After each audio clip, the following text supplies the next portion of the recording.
UP में विधानसभा उपचुनाव को लेकर के सियासत गर्मा गई है। चुनाव प्रचार के बीच पोस्टर वार छिड़ा हुआ है। पार्टी नेता अपने अपने कार्यकर्ताओं को रिझाने के लिए तरह तरह के पोस्टर लगा रहे हैं। पहले बीजेपी ने बटेंगे तो कटेंगे का नारा दिया। खुद प्रधानमंत्री मोदी भी इस बात को कह चुके हैं और मुख्यमंत्री योगी आदित्यनाथ ने मंच से इस बात को कहा था। और जिस तरीके से उन्होंने बातें कही हैं उससे एक चीज़ तो हो गया है कि अब बटेंगे कटेंगे का नारा जो है वो काफ़ी ज़्यादा लोकप्रिय हुआ है। और इन सब के बीच में अब उत्तर प्रदेश के जो पूर्व मुख्यमंत्री हैं अखिलेश यादव, उन्होंने भी साफ तौर पर कह दिया है कि जुड़ेंगे तो जीतेंगे का नारा दिया है उन्होंने। और इस तरीके का पोस्टर जो लगा है वो बीजेपी को खुद बहुत ज़्यादा महत्वपूर्ण लगता है। और इन सब के पीछे अखिलेश यादव को भी लगा है कि इस नारे से अपने हिसाब से आगे काम किया जा सकता है। अब बीजेपी के नारे के जवाब में समाजवादी पार्टी ने भी कहा कि अखिलेश यादव की जो प्रतिक्रिया, उन्होंने भी कहा कि लखनऊ में 4 भवन तिराहे पर समाजवादी पार्टी कार्यालय की तरफ से जाने वाली जो सड़क है उसमें जुड़ेंगे जीतेगा का पोस्टर लगाया गया है। बताया जा रहा है कि पोस्टर समाजवादी पार्टी के नेता विजय प्रताप यादव ने लगवाया है।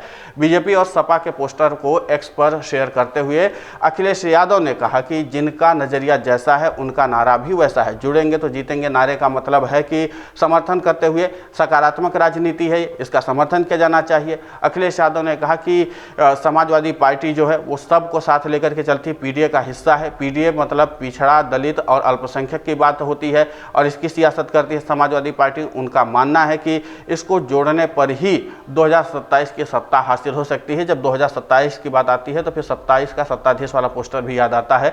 दूसरी ओर बीजेपी का मानना है कि सबका साथ रहेंगे और जातियों में नहीं बटेंगे तो हम सफल हो जाएंगे। यूपी की मौजूदा सियासत जो है उस पर इन दिनों अब इन दो नारे के बीच घूम रही है और इर्द गिर्द घूम रही है, क्योंकि अखिलेश यादव बीजेपी के ये जो नारे हैं इन दिनों यही नैरेटिव बना रहे हैं। दूसरे सत्ताधारी दलों के नेताओं की ओर से इस बात का जिक्र लगातार किया जा रहा है कि जो नारे में लिखा है वो कुछ भी गलत नहीं है। हालांकि अभी आगे देखने को मिलेगा कि इन नारों का उपचुनाव और 2027 में होने वाले विधानसभा चुनाव पर कितना असर पड़ता है। और यूपी में इस समय 80 और 20 की राजनीति हो रही है। 80-20 का मतलब यह है कि एक तरफ बीजेपी अपने नारों के जरिए, पोस्टरों के जरिए 80% लोगों को साधने में जुटी हुई है, जिसको हिंदू के नाम से जानती है बीजेपी, इसीलिए बीजेपी बटेंगे तो कटेंगे की बात कर रही। दूसरी ओर समाजवादी पार्टी जो है वो पीडीए का ध्यान 20% लोगों पर रख रही है और वो अपने नारे के जरिए इन लोगों को आपस में जोड़ने और साधने में जुटी हुई है।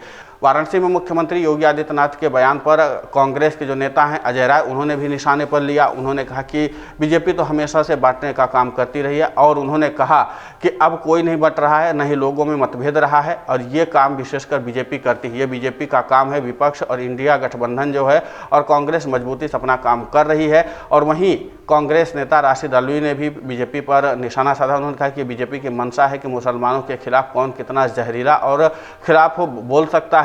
बीजेपी जब जब चुनाव आता है तो हिंदू मुसलमानों को लड़ाने की कवायद में जुट जाती है और उनकी बात करने लगती है। बीजेपी हमेशा हिंदू राष्ट्र की बात करती है। कभी कहेंगे कि ज़मीन में गाड़ दूंगा तो कभी कहेंगे कि मिट्टी में मिला दूंगा।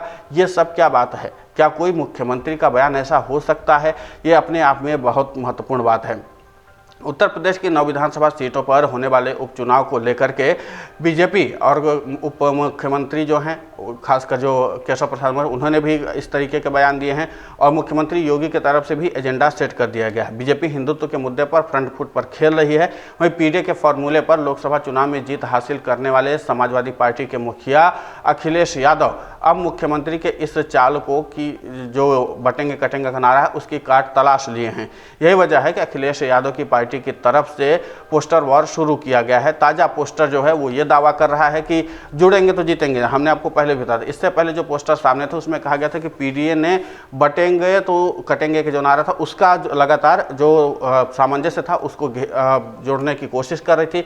लेकिन अब बीजेपी के इस काट का जवाब जो है, जो ये पीडीए का नारा दिया है, उससे अखिलेश यादव को काफ़ी सियासी तौर पर लाभ मिलता हुआ दिखाई दे रहा है। अखिलेश यादव इस बात को भली भांति जानते हैं कि अगर पीडीए के लोगों को, यानी पिछड़ा, दलित, आदिवासी लोगों को हमने जोड़ लिया तो जाहिर सी बात है कि इसका सियासी तौर पर बहुत बड़ा लाभ हासिल किया जा सकता है।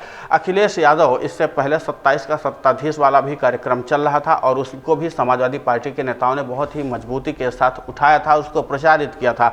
अब इसके बाद ये माना जा रहा है कि जिस तरीके से अखिलेश यादव ने यह रणनीति अख्तियार की है, इस रणनीति का बहुत ज़्यादा फायदा यूपी के उपचुनाव में उनको मिल सकता है। हालांकि राजनीतिक विश्लेषक जो हैं उन्होंने भी कहा है कि इन दिनों अखिलेश यादव जो पीडीए फॉर्मूले के तहत चल रहे हैं, उपचुनाव में बीजेपी को कड़ी टक्कर दे सकते हैं और इसी के नाते से इस पर काफ़ी कुछ चर्चाएं हो रही हैं। अब ये जो पॉजिटिव है, निगेटिव है, दोनों राजनीतिक दल एक दूसरे को बता रहे हैं। और इन सब के बीच में जो महत्वपूर्ण बात है वो ये है कि अब आगे जो बातें होंगी उस पर आगे जनता क्या कहेगी, और जिस तरीके से बटेंगे तो कौन बटेगा और जुड़ेगा तो कौन जुड़ेगा, ये दोनों ही राजनीतिक दलों के तरफ से बात साफ नहीं की जा रही है। लेकिन हिंदू मुसलमानों के लड़ाने की बातें जो है वो लगातार विपक्ष के तरफ से कही जा रही हैं। अभी जो 9 विधानसभा सीटों पर उपचुनाव होने वाले हैं, इसको लेकर के बीजेपी और जिस तरीके से अखिलेश यादव काम कर रहे हैं वो साफ तौर पर इस बात को दर्शाते हैं कि आगे इस मुद्दे पर बीजेपी फ्रंट फुट पर खेलेगी। तो अब सपा भी इसमें पीछे नहीं है। और इस समय उत्तर प्रदेश के उपचुनाव में जो बातें निकल कर सामने आ रही वो ये है कि मुख्य मुकाबला समाजवादी पार्टी और बीजेपी के बीच है। और इन सब के बीच में अगर बीजेपी यहाँ पर बाजी मारती तो जाहिर सी बात है कि फिर ये मुद्दा आगे 2027 के विधानसभा चुनाव में भी छाया रहेगा। और अगर जुड़ेंगे तो जीतेंगे का नारा हिट साबित हुआ और समाजवादी पार्टी जीतती है तो फिर 2027 के चुनाव में ये भी नारा आगे चलेगा। तो इन नारों का जो भविष्य है राजनीतिक तौर पर वो इस उपचुनाव में दिख जाएगा। ये लिटमस टेस्ट की तरह माना जा रहा है जो राजनीतिक विश्लेषकों ने बताया है। अब आगे ये होगा कि कौन किस पर भारी पड़ता है, ये जनता तय करेगी कौन सा नारा जनता को पसंद आया है। अगर आप ये वीडियो YouTube पर देख रहे हैं तो हमारे चैनल को सब्सक्राइब कर बेल आइकन दबाएं, और Facebook पर देख रहे हैं तो हमारे पेज को लाइक करें। 8 मिलियन प्लस सब्सक्राइबर, आपके इस भरोसे के लिए बहुत धन्यवाद।